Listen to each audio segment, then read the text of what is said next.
네, 출애굽기 18장이요.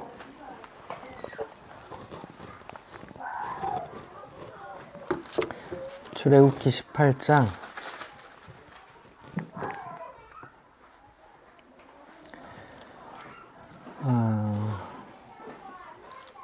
1절부터 12절 한번 보겠습니다. 출애굽기 18장 1절부터 12절까지요. 같이 읽겠습니다. 시작. 모세의 장인이며 미디안 제사장인 이드로가 하나님이 모세에게와 자기 백성 이스라엘에게 하신 일, 곧 여호와께서 이스라엘을 애굽에서 인도하여 내신 모든 일을 들으니라. 모세의 장인 이드로가 모세가 돌려보냈던 그의 아내 시포라와 그의 두 아들을 데리고 왔으니 그 하나의 이름은 게르솜이라.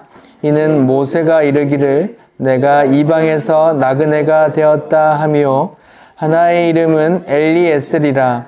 이는 내 아버지의 하나님이 나를 도우사 바로의 칼에서 구원하셨다 함이더라. 모세의 장인 이드로가 모세의 아들들과 그의 아내와 더불어 광야에 들어와 모세에게 이르니, 곧 모세가 하나님의 산에 진친 곳이라. 그가 모세에게 말을 전하되 내 장인 나 이드로가 내 아내와 그와 함께한 그의 두 아들과 더불어 내게 왔노라. 모세가 나가서 그의 장인을 맞아 절하고 그에게 입 맞추고 그들이 서로 문안하고 함께 장막에 들어가서 여호와께서 이스라엘을 위하여 바로와 애굽 사람에게 행하신 모든 일과 길에서 그들이 당한 모든 고난과 여호와께서 그들을 구원하신 일을 다 이인에게 말하매, 이드로가 여호와께서 이스라엘에게 큰 은혜를 베푸사 애굽 사람의 손에서 구원하심을 기뻐하여 이드로가 이르되 여호와를 찬송하리로다. 너희를 애굽 사람의 손에서와 바로의 손에서 건져내시고 백성을 애굽 사람의 손 아래에서 건지셨도다. 이제 내가 알았도다. 여호와는 모든 신보다 크심으로 이스라엘에게 교만하게 행하는 그들을 이기셨도다 하고, 모세의 장인 이드로가 번제물과 희생제물들을 하나님께 가져오매 아론과 이스라엘 모든 장로가 와서 모세의 장인과 함께 하나님 앞에서 떡을 먹으니라. 아멘. 네. 지난주에 아말렉과의 전쟁을 이제 살펴보았죠. 하나님께서 유독 아말렉에게 진노하시고 대대로 아말렉과 싸울 거라고 하시고 그 이름을 천하에 기억도 못하게 하겠다고 하셨죠. 사무엘상 15장에서는 사울에게 아말렉을 진멸하라고 명령하면서 소아와 어린아이들과 또 갓난아기 여자까지 다 죽이라고 명령을 했죠. 근데 사울은 그 명령을 완전히 따르지 않았죠. 그랬더니 어떻게 했어요? 하나님께서 사울 왕을 아예 버리셨어요. 그만큼 하나님께서 어떤 의지가 있어요. 아말렉에 대해서 하나님께서 어떤 의지가 사울 왕을 버리면서까지 이렇게 어떤 의지가 표현되는 거예요. 그 전에도 표현됐죠. 여자와 소아와 젖 먹는 아이까지 다 싹 다 죽여 씨를 말려 이렇게 했단 말이죠. 하나님 이스라엘 구약 이스라엘에 대적들이 많았거든요. 출애굽 당시에는 애굽이 있었고 강가에 있는 블레셋도 있었고 모압도 있었고 가나안 족속도 있었고 나중에 아수르나 바벨론이나 이런 적들이 많이 있었는데, 다른 적에게는 그렇게까지 안 해요. 그냥 쫓아내고 이기고 죽이고 많은데 씨를 말려 갓난아기까지 다 죽여 진멸해 이런 표현들을 계속 강조해서 쓰신다고요. 그리고 내가 하나님께서 대대로 싸운다 이런 표현을 하신다고요. 그런 이유를 제가 이제 지난주에 하나님께서 아말렉을 진멸해야 할 이스라엘의 옛사람, 성도들의 옛사람에 비유하기 때문이라고 말씀을 드렸어요. 어린 양의 피로 구원받은 성도가 약속하신 하나님의 나라로 들어가기까지 광야를 지나는데, 광야에서 배고픔과 갈증을 겪으면서 생명의 양식 대신 예수님을 바라보고 그분이 주시는 성령을 마시며 성령과 교제하는 성도는 반드시 자기 스스로 신이 되어 있던 옛사람, 그 죄와 싸우는 그런 전쟁을 하게 된다는 그런 성도의 일대기 같은 걸 출애굽기에 담아놨거든요. 그 전쟁 모습이 우습기죠. 그 전쟁은 이제까지는 하나님께서 다 싸웠죠. 이스라엘 너 가만히 있어. 아무것도 하지 마. 가만히 있어. 주가 행하시는 일을 봐 하면서 했는데, 이제는 이스라엘이 직접 싸우며 나가요. 근데 직접 싸우며 나가는데 전쟁의 승패는 내가 싸우는 것에 달려있는 게 아니고 저 위에 어떤 존재에 달려있는 거죠. 그런 거예요. 성도는 죽을 때까지, 가나안 땅에 들어갈 때까지 그 옛자와 계속 싸움이 있는데, 그 싸움의 승부는 나에 의해서 결정되는 게 아니라 그 중보자이신 예수와 그 하나님의 권능에 의해서 결정된다는 그런 말씀을 좀 드렸는데, 지난주에 좀 못 드린 말씀들이 있어서 조금만 더 보고 갈게요. 사무엘상 15장에서 사울 왕은 아말렉을 진멸하라는 하나님의 명령을 순종하지 않고 아각 왕과 튼실한 가축들을 이렇게 챙겨왔어요. 그러면 그 사무엘상 15장에서도 아말렉을 성도가 싸워 진멸해야 될 옛사람으로 본다면, 사울 왕은 지금 옛사람을 진멸하지 않고 약간의 타협을 한 거네요. 그런 진멸해야 될 사람을 진멸하지 않고 약간의 타협을 한 사울의 그 모습이 어떤가? 그 모습을 한번 볼게요. 사무엘상 15장 12절 이제 이렇게 나와 있어요. 사울 왕의, 그러니까 아말렉을 진멸하지 않고 타협한 그 사울의 그 모습이 어떤 모습으로 하나로 딱 강조되는데, 사무엘상 15장 12절이요. 제가 읽어볼게요. 사무엘이 사울을 만나려고 아침에 일찍 일어났더니 어떤 사람이 사무엘에게 대하여 이르되, 사울이 갈멜에 이르러 자기를 위하여 기념비를 세우고 길갈로 내려갔습니다 라고 하는 거예요. 그러니까 진멸해야 될 옛사람을 진멸하지 않고 약간의 타협을 한 사울의 모습이 어떻게 나와요? 자기를 위하여 기념비를 세운다니까요. 자기를 위하여 기념비를 세운다는 게 어떤 의미예요? 아각과 아말렉과 전투에서 승리한 공을 누가 받겠단 말이에요? 그 전쟁의 공을, 영광을 내가 받겠다는 거잖아요. 그게 어떤 거예요? 선악과 따먹고 하나님의 자리에 앉아있는 그 옛사람, 그 아담의 모습이라니까요. 그럼 반대로, 그 반대인 출애굽기 17장에 모세가 아말렉을 싸움에서 이기고 나서는 모세는 어떻게 했어요?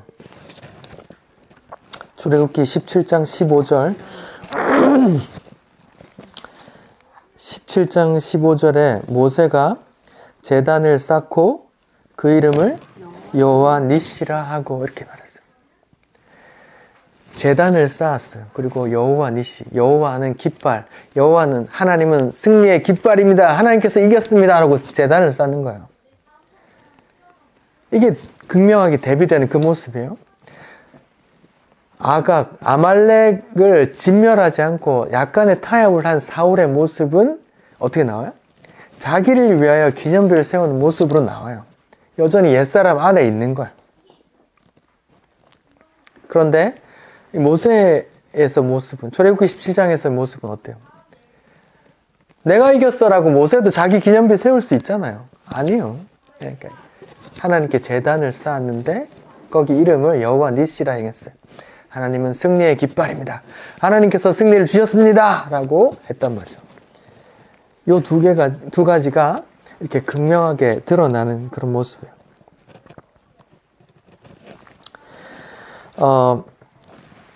아말렉 민족은 또 저 뒤에 에스더서에 또 나오거든요. 에스더서에는 어떻게 나오는지 한번 봅시다. 에스더서 3장을 한번 볼까요?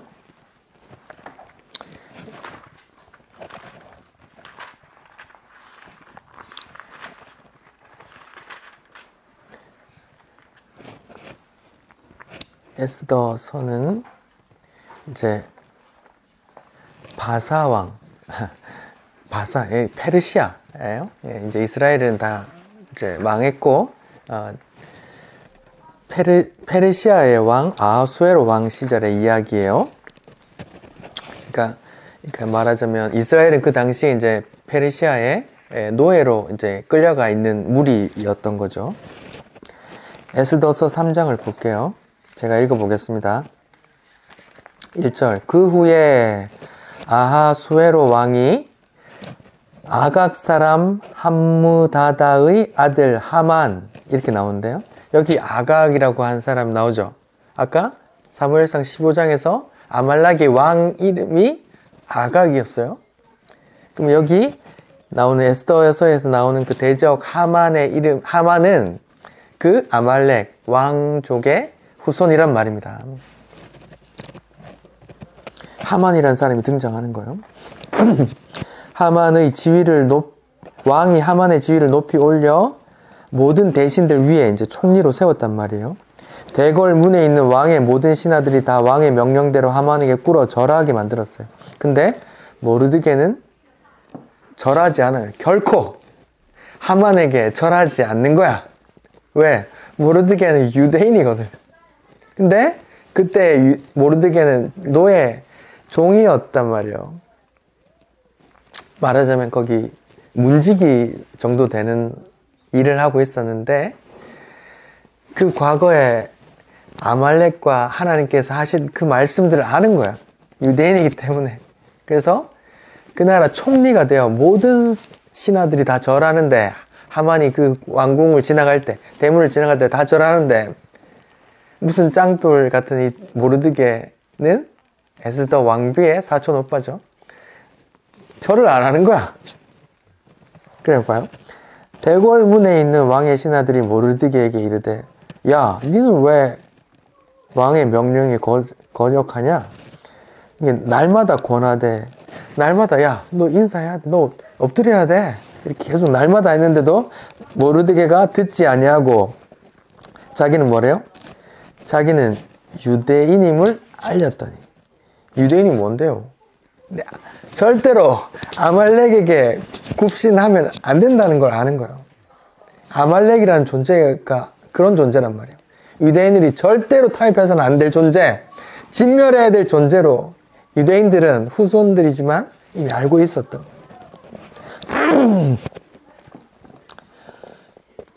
5절. 하만이 모르드게가 무릎을 꿇지도 아니하고 절하지도 아니함을 보고 매우 노하더니 그들이 모르드게의 민족을 하만에게 알림으로 하만이 모르드게만 죽이는 것이 부족하다. 하만이 열받았어. 한 놈 죽이는 걸로 안 돼.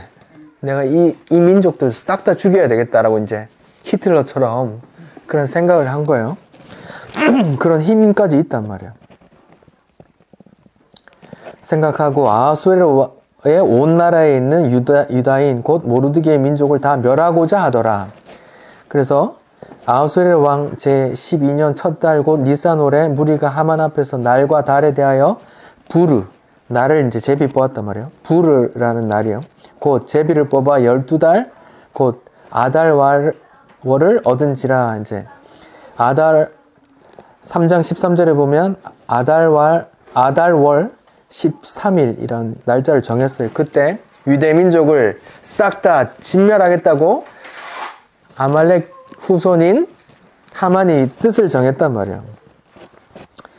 에스더서 3장 13절. 이에 조서를 역졸에게 내려 왕의 각 지방에 보내니 12달 곧 아달월 13일 하루 동안에 모든 유다인을 젊은이, 늙은이, 어린이, 여인을 막론하고 죽이고 도륙하고 진멸하고 또 그 재산을 탈취하라 하였고. 보세요.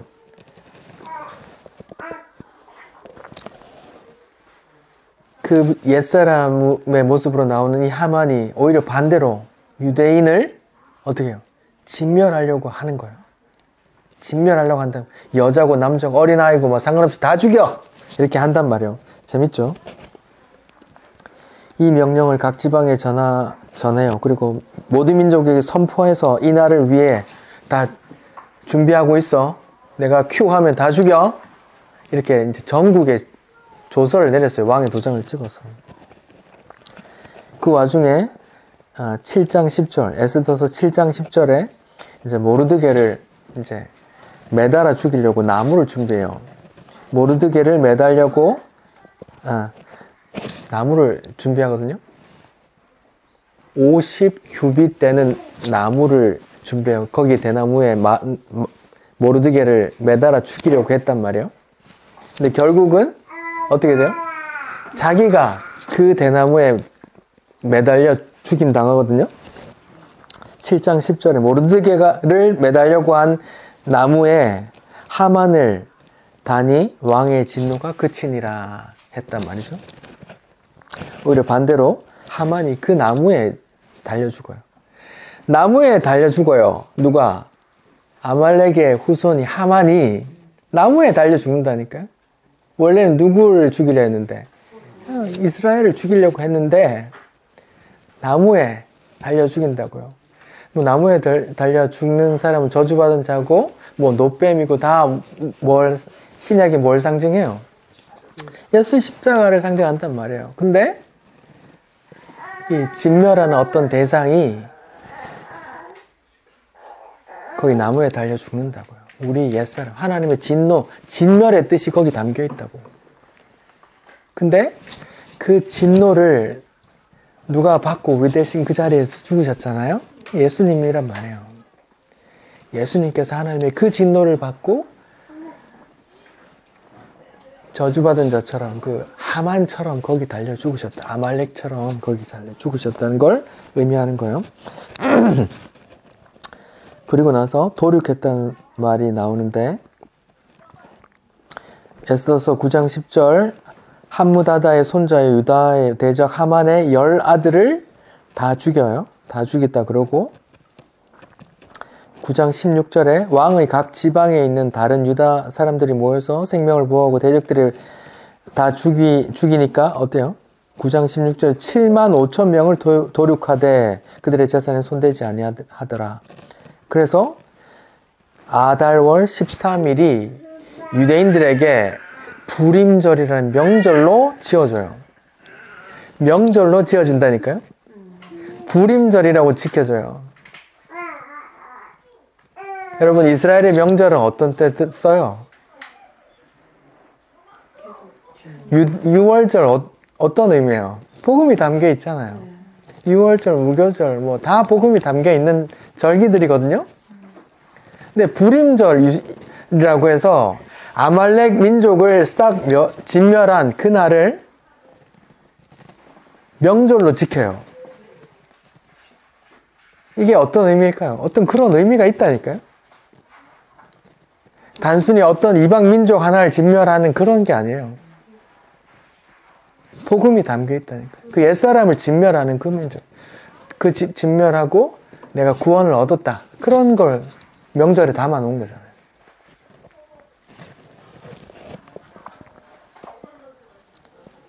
유대인들이 그 부림절, 절기로, 명절로 기념하고 있는 거예요. 이렇게 하나님이 아말렉에 대한 진노는 결국 이 민족의 진멸로, 에스더서에 의해서 진멸이 나요. 근데 이스라엘 사람들이 또 그걸 명절로 지켜요. 보세요. 아말렉을 옛사람으로 보는 게 또라이 같은 생각이 아니잖아요.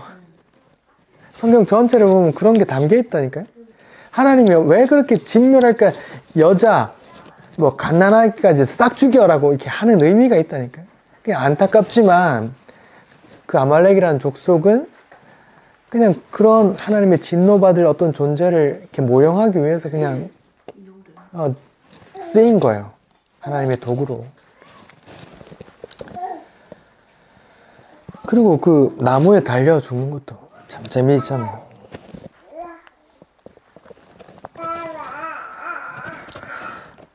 그렇게 구약의 아말렉에 대한 진멸은 성도의 옛사람의 진멸과 성도의 구원과 관계가 있는 거란 말이에요. 자, 이런 말씀을 좀 지난주에 못 드린 것 같아서 좀 더 드렸고요. 자, 오늘 출애굽기 18장을 봅시다. 출애굽기 18장 전체는 이방 사람 미디안의 제사장 이드로가 등장해요.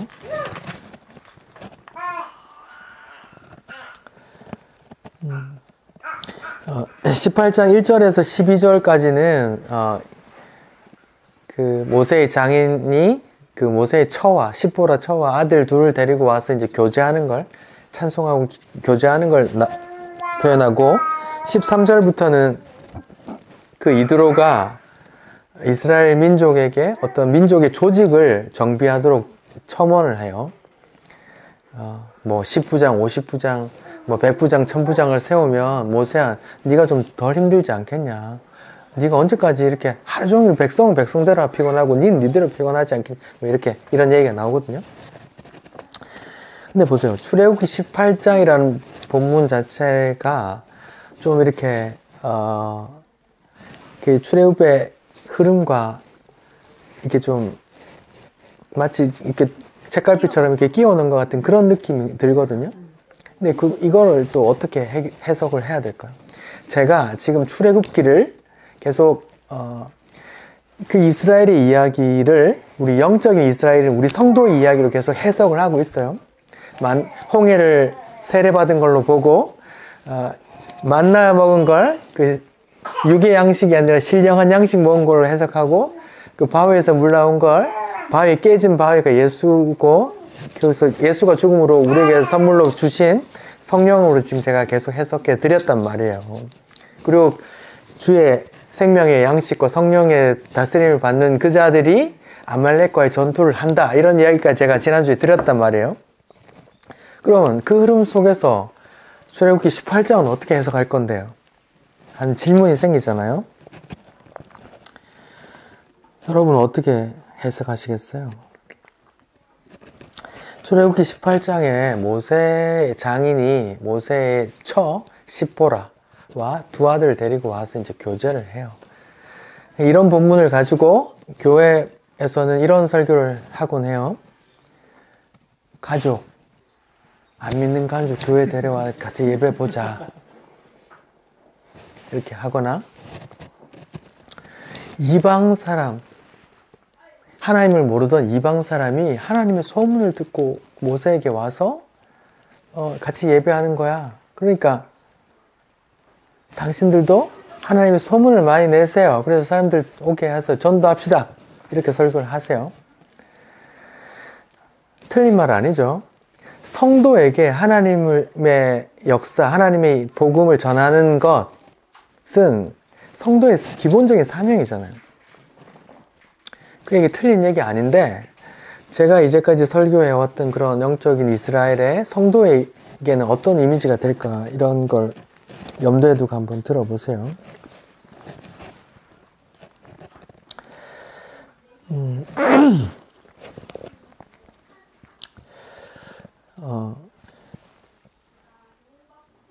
18장 1절에 보면 이제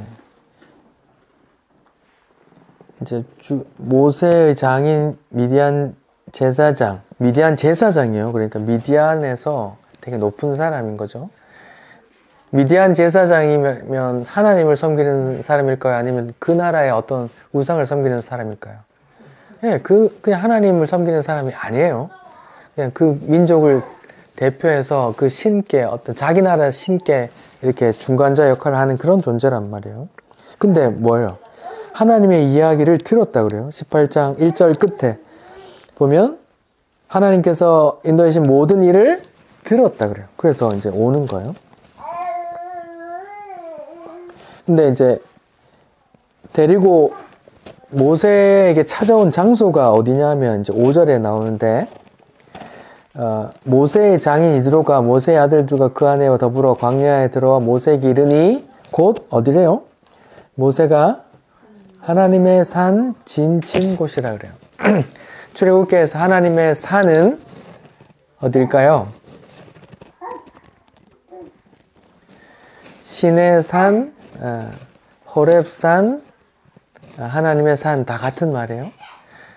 출애굽기 3장에 떨기나무, 불타는 떨기나무에서 하나님을 만났던 그 산, 호렙산, 그 산에서 하나님의 부르심을 받고 애굽으로 가서 이스라엘 데리고 와서 지금 그 자리로 와 있는 거예요. 하나님의 장막을 치고 있는 거란 말이에요. 근데 7절입니다. 모세가 나가서 그의 장인을 맞아 절하고 그에게 입 맞추고 그들이 서로 문안하고 함께 장막에 들어가서 이렇게 나와요.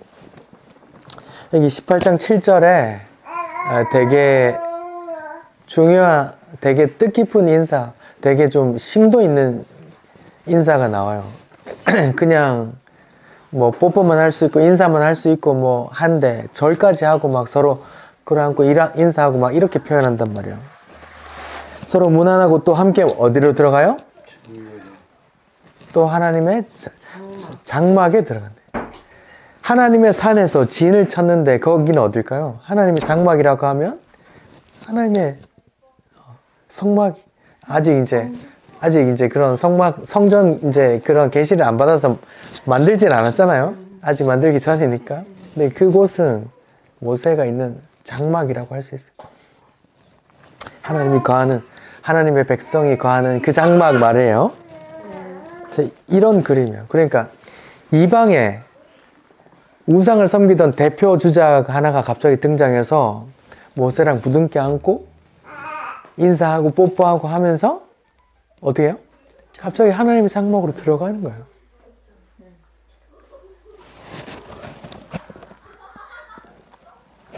그리고 이드로가 이렇게 고백해요.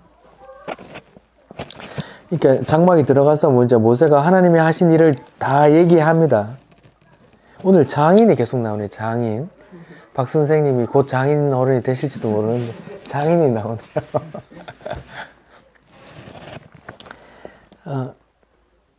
장인에게 이제 하나님이 하신 일을 설명하는 거예요. 9절 이드로가 여호와께서 이스라엘에게 큰 은혜를 베푸사 애굽 사람의 손에서 구원하심을 기뻐해요. 이드로가 이방 사람인데 이방 신을 섬기는 사람인데 하나님의 일을 기뻐하는 거예요. 10절 이드로가 이르되 여호와를 찬송하리로다. 너희를 애굽 사람의 손에서와 바로의 손에서 건지시고 백성을 애굽 사람의 손 아래에서 건지셨도다.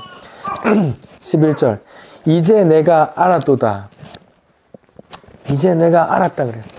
이제 내가 알았도다. 여호와는 모든 신보다 크심으로 이스라엘에게 교만하게 행하는 그들을 이기셨도다 하고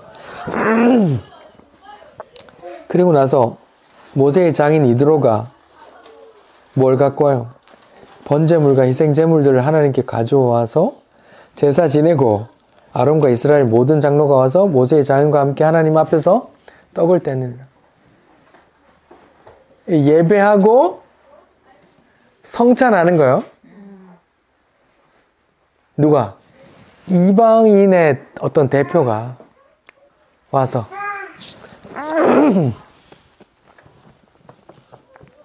그러니까 지금 모세는 하나님의 산, 신의 산, 자기를 부르셨던 그 산에 와 있는데 거기서 하나님 아래에서 장막을 치고 있는데 장막 안으로 이방신을 섬기던 이방인의 괴수, 죄인의 괴수가 와서 얼싸안고 와서 장막 안으로 들어와서 함께 예배하고 떡을 뗀단 말이에요. 성찬을 하는 거야, 말하자면. 제가 카톡에 헤롯 성전에 뜰이 있는 걸 좀 사진으로 보내드렸는데요. 지난 수요 예배 때도 한번 보여드렸던 사진인데 솔로몬이 지은 성전에는 여러 뜰이 있었어요. 제사 지내고 하는 번제단이 있는 그 단을 이스라엘의 뜰이라고 그랬어요. 성전 뜰이라고 하고 이스라엘의 뜰이라고 하고, 그 바깥에 여인의 뜰이 있어요. 여인의 뜰이 있고 그 바깥에 이방인의 뜻이 있어요. 이방인의 뜰이. 이방인은 절대로 이 앞으로 올 수 없어요. 엄청난 성벽으로 가로막혀 있었어요. 근데 그 솔로몬의 성전을 본따 만든 헤롯 성전도 마찬가지로 그렇게 구분되어 있었단 말이에요. 이방인은 절대로 그 예루살렘 성전에 넘어올 수 없어요. 그 뜰, 이방인의 뜰을 범위를 벗어나면 죽여도 돼요. 혹 로마 군사가 와도 이스라엘 제사장이 그 사람을 죽여도 로마에서는 어쩔 수 없다고 그때 막 기록이 나와 있을 정도예요. 엄격했어요. 이방인은 절대로 못 들어와요. 그런 뜰이 있는데 지금 어떻게 해요? 그런 뜰 다 차치하고 이방인의 괴수가 와서 하나님의 장막 속으로 들어와서 함께 예배하고 찬송하고 교제하는 그림이 나온단 말이에요.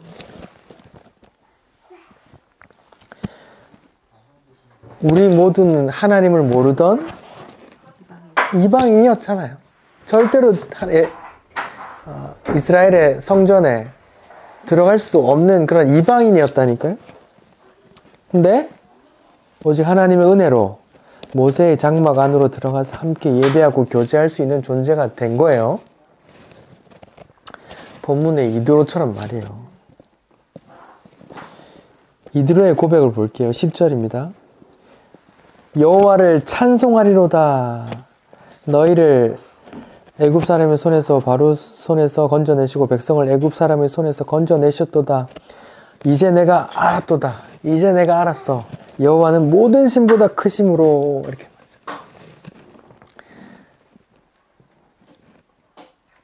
이 사람도 신을 섬기는 제사장이니까 알 거 아니에요. 신들이 있고. 애굽의 이야기를 들었잖아요. 애굽의 10가지 재앙들이 다 뭐라 그랬어요? 다 그 신들을 격파하는 이야기라고 제가 말씀을 드렸잖아요. 계속. 그걸 다 묵삽을 내는 거 보니까 여호와가 제일 큰 신인가 보다 하고 고백하는 거란 말이에요. 여호와 같은 신이 없네? 천지에 여호와 같은 신이 없네? 라고 찬송한단 말이에요. 그리고 이제 내가 알았도다 라는 고백들은 욥기서도 나오는 고백이잖아요. 그 욥기 38장 39장에 나오면 이제 내가 소문으로 듣던 그 하나님 이제 좀 알겠네 하면서 이제 얘기한다는 그 고백이에요. 하나님을 알게 된 자들의 고백인 거예요. 하나님께서 이스라엘 구원하신 이야기를 듣고 믿게 되어 하나님 찬송하는 이야기인 거예요. 그런 본문인데 그냥 일반적으로 설교하는 대로 우리 하나님의 소문을 많이 내서 전도 많이 합시다 라고 하면 맞는 말인데 오해될 수 있어요. 어떻게 해요? 우리가 전도하면 이 사람 천국 간다라고 오해될 수 있단 말이에요. 그게 알미니안주의로 흐를 위험이 있잖아요. 알미니안주의라면 사람이 천국 가고 지옥 가는 것이 하나님께 달린 것이 아니라 사람의 결심에 달려있어 라는 게 알미니안주의거든요. 그러니까 천국도 지옥도 사람이 결정해 라는 게 알미니안주의란 말이에요. 그럼 우리가 소문내서 전도하자 하고 안 맞을 수 있어요. 물론 이드로라는 이방 사람은 왔지만 그 소문을 들었던 주변의 모든 다른 민족들은 알았다니까요. 지금 소문이 다 퍼지고 있는데 미디안 제사장 이드로만 왔잖아요. 그래서 그렇게 바로 연결이 안 된다고요.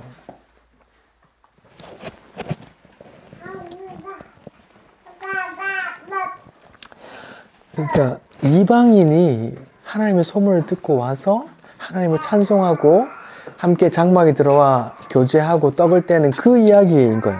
우리의 이야기인 거예요, 사실은.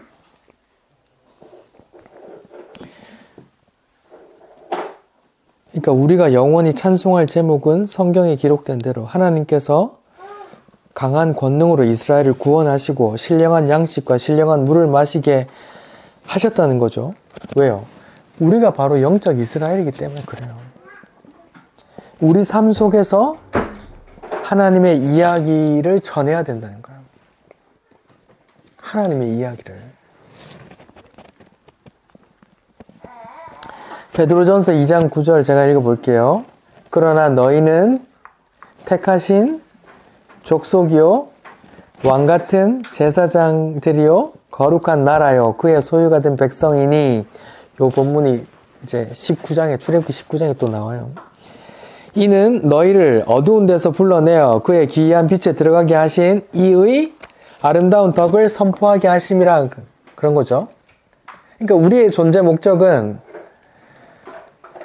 내가 잘 돼서 좋은 데 취직하고 좋은 사람 만나 결혼하고 이 땅에서 좀 선한 영향을 끼칠 수 있는 좀 높은 자리에 이르는 게 우리의 목적이 아니란 말입니다. 우리의 목적은 그냥 우리 삶 속에서 알게 된 하나님의 역사를 전하는 거란 말이죠. 사람들 좋아하죠. 교회 다니는 사람들 간증을 좋아해요. 근데 간증에서 하나님의 이야기를 하는 척 하면서 결국은 뭘 얘기해요? 자기 이야기 한단 말이에요. 내가 이랬더니 하나님 이렇게 복 주셨어. 너도 한번 해볼래? 너도 이런 복 받기를 원해? 그럼 너도 한번 해볼래? 이런 식이란 말이에요. 그러니까 하나님 이야기하는 것처럼 꾸며놓고선 결국은 자기 자랑, 자기 영광 취하는 거란 말이에요. 그런 간증 말고 하나님의 이야기 말이에요. 하나님께서 하셨다는 이야기, 그 이야기를 모세가 자기 아들들의 이름을 통해서 하거든요. 모세의 아들들 이름을 볼게요. 18장 3절이요. 모세의 두 아들을 데리고 왔으니 하나의 이름은 게르솜이라 하고, 이는 모세가 이르기를 내가 이방에서 나그네가 되었다 하며, 또 하나의 이름은 엘리에셀이라, 이는 내 아버지 하나님이 나를 도우사 바로의 칼에서 구원하셨다 함이더라. 이렇게 모세의 두 아들의 이름 속에 모세의 신앙 고백이 어떻게 담겨 있는지 한번 보자고요. 모세가 자기 민족을 박해하는 애굽인을 죽이고 바로를 피해서 미디안 광야로 도망갔다가 십보라를 만나 결혼했어요. 그래서 낳은 첫째 아들의 이름이 게르솜인데, 게르솜이라는 히브리어를 한자로 바꾸면 그냥 나그네 객, 손님 객이에요. 객. 그냥 그런 의미예요. 자신의 처지를 담은 이름이에요. 객이 됐단 말이에요. 애굽에서 도망 나와가지고 여기 미디안 사람들 사는 데 있네. 내가 지금 손님으로 와 있네. 이런 자기 삶의 상황을 자기 아들 이름에 붙여놨단 말이에요. 아들 낳았는데 이름을 게르솜, 손님, 나그네 이렇게 써놨단 말이에요. 둘째 아들을 언제 낳았는지는 성경에 안 나와요. 근데 학자들은 대개 출애굽기 4장에서 막 할례하려고 죽이려고 하고 막 피난편이 했던 그 아들이 둘째 아들일 거라고 생각해요. 그래서 그 사건 이후에 처하고 아들 둘이 이제 처가댁으로 갔다고 이제 추측을 해요. 학자들이. 둘째 아들의 이름이 뭐예요? 엘리에셀이라 그래요. 이 히브리어인데 예수님 십자가에서 뭐라고 하셨어요? 엘리 라마 사박다니 하죠. 그 번역이 뭐예요? 나의 하나님, 나의 하나님이죠. 그러니까 엘리라는 말이 나의 하나님, 리라는 게 나의 하나님이고 나의라는 거 말이에요. 엘리, 나의 하나님이야. 에셀을 돕다 이런 말이에요. 돕다. 엘리에셀, 나의 하나님이 도우셨다 이런 말이에요. 하나님이 나그네 된 나를 도우시고 부르시고 구원하셨다 이런 의미가 담겨 있는 거예요. 모세의 고백이에요. 하나님께 들림받아 이 큰 이스라엘을 데려오는 이 대장정이 있기 전에 이름을 그렇게 지었단 말이에요. 모세의 삶의 고백이에요. 나는 나는 나그네네. 나의 하나님이 나를 도우셨네. 나를 구원하셨네. 라는 그 고백을 첫째 아들, 둘째 아들 이름에 붙여놨단 말이에요. 그러면 모세가 그 아들을 이름 부를 때마다 그 고백이 생각나겠네요? 주인아, 이렇게 부를 때 그 생각날 거 아니에요.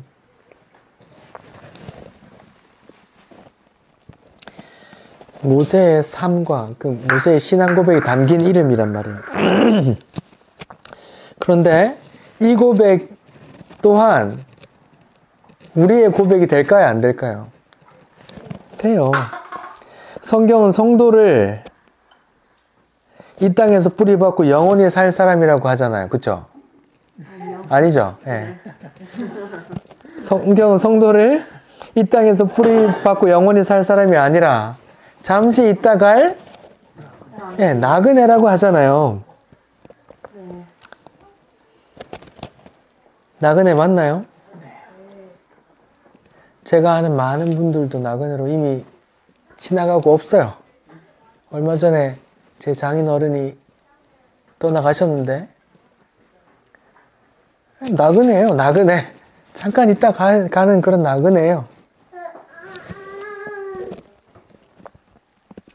잠시 지난 나그네 같은 존재지만 그 인생 속에서 하나님께서 우리를 구하시고 부르시고 도우시고 그 구원하셨음을 알게 하신다니까요. 얼마나 복된 소식입니까?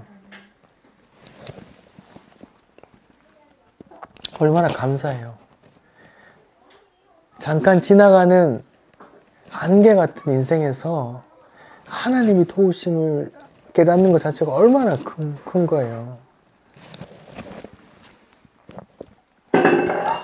부인 십보라 이야기도 그래요.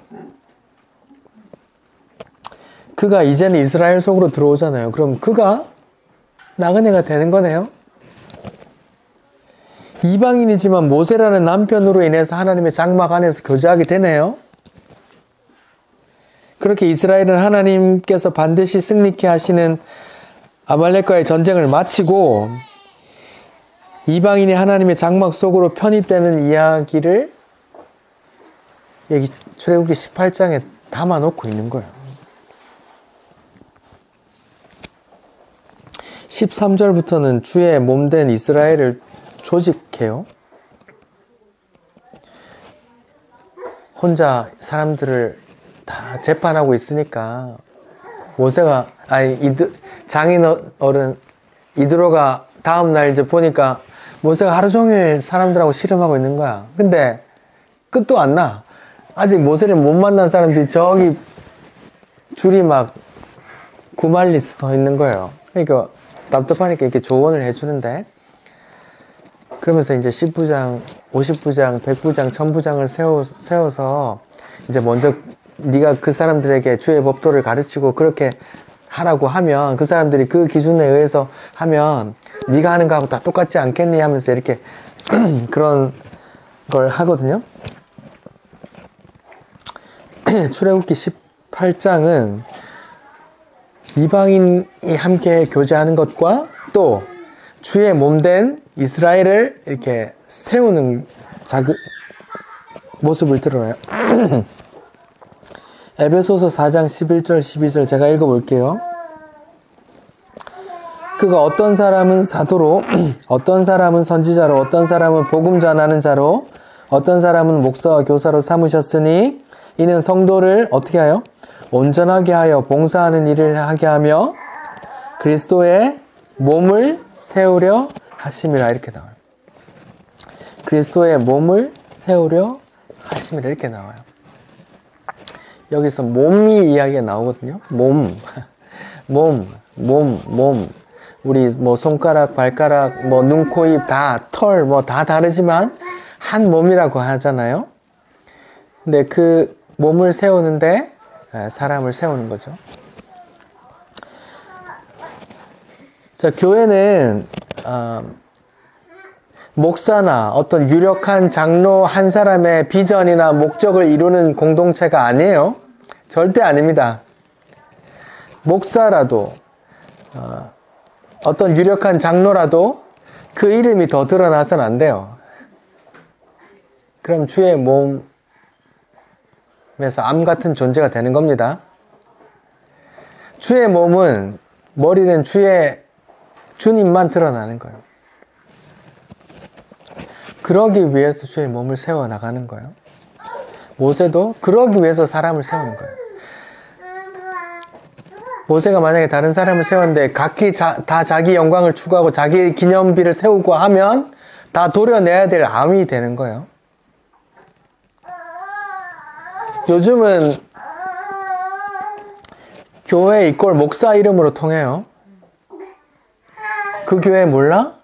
그 목사님 교회. 아, 그 목사님 교회. 그러면 안 돼요. 주님의 교회죠, 다.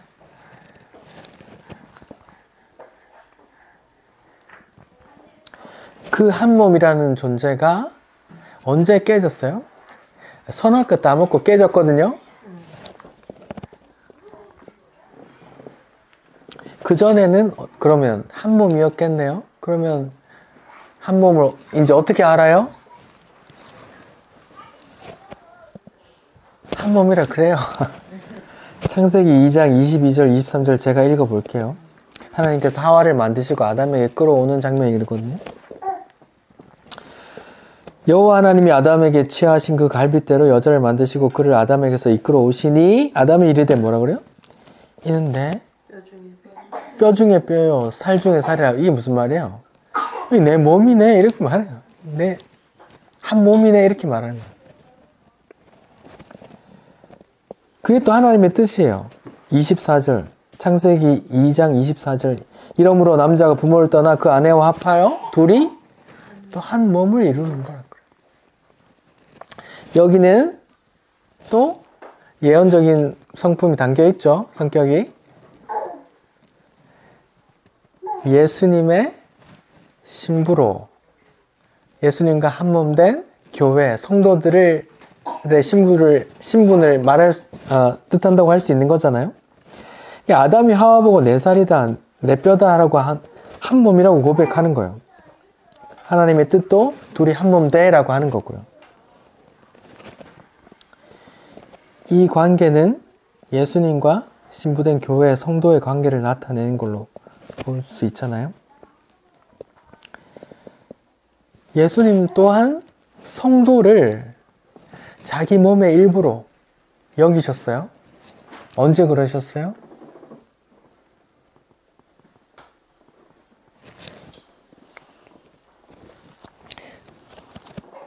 사도행전 9장에 사울이 다메섹으로 예수님 믿는 사람들을 핍박하려고 감옥에 쳐넣으려고 다메섹에 가다가 예수님을 만나요. 근데 예수님이 뭐라 그래요? 네, 사울아 사울아 네가 왜 나를 핍박하느냐 이렇게 말하거든요. 사울아 사울아 왜 네가 나를 핍박하느냐. 사울은 그 전까지 예수님을 만나본 적이 없어요. 본 적도 없고 만나본 적도 없어요. 사울이 핍박한 사람 누구예요? 예수 믿는 사람을 핍박했잖아요. 근데 예수님은 뭐라 그래요? 왜 날 핍박해 임마. 그러니까 사울이 뭐라 그래요? 아 근데 미시죠. 그러니까 나는 네가 핍박하는 예수라 그래요. 또 두 번 말하잖아요. 사울은 예수님을 직접 보고 막 예수님 역사를 잡고 한 적 없어요. 근데 예수 믿는 사람을 핍박했죠. 예수님은 예수 믿는 자기 성도들을 자기 몸으로 생각하는 겁니다. 자기 몸으로. 자기 자신으로 생각하는 거예요.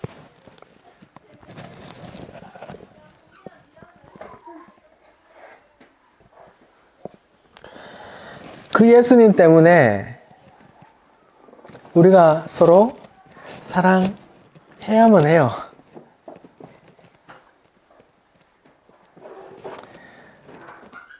이게 다른 이유로는 할 수 없습니다. 근데 예수님 때문에 형제를 사랑합니다. 참 복음적인 가스펠이에요, 그게. 우리 인간적으로 뭐 다 서로 이기적인데 어떻게 사랑해요? 근데 어떻게 해요? 나를 살린 그 예수님이 우리 앞에 있는 이 사람, 당신을 위해 죽으셨습니다라는 그 고백 때문에 사랑할 수밖에 없는 거고.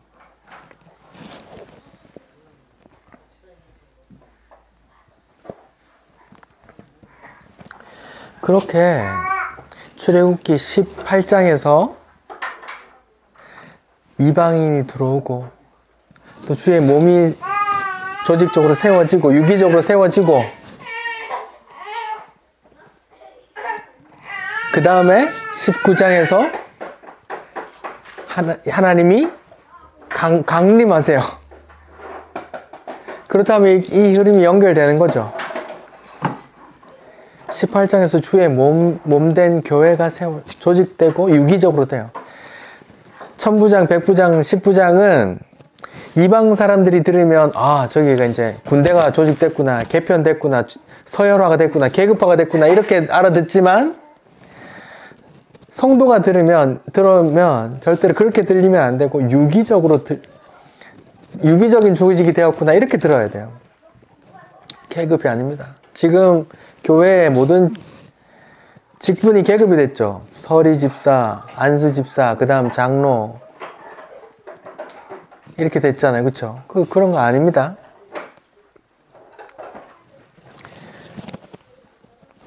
(18장에서) 주의 몸이 세워지고 19장에서 하나님께서 강림하신다니까요. 신의 산 강림. 주의 몸이 세워지고 주의 영이 임하는 어디서 본 적 없어요?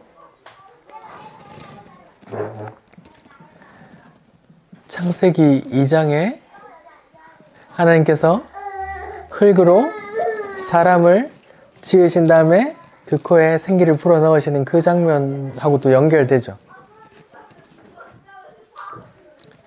또 주의 예수님이 죽으시고 교회에 성령이 부어지는 이야기로도 이어지고요.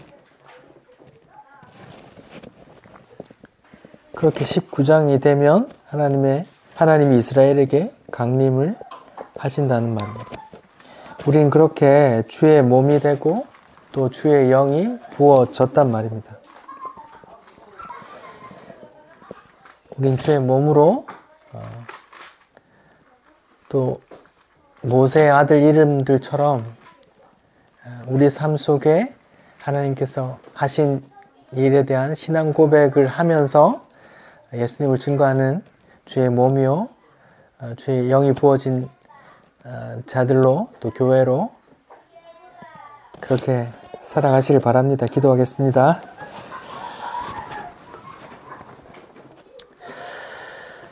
하나님 감사합니다. 출애굽기 18장을 통해서 모세의 아들들 통해서 또 이방 사람인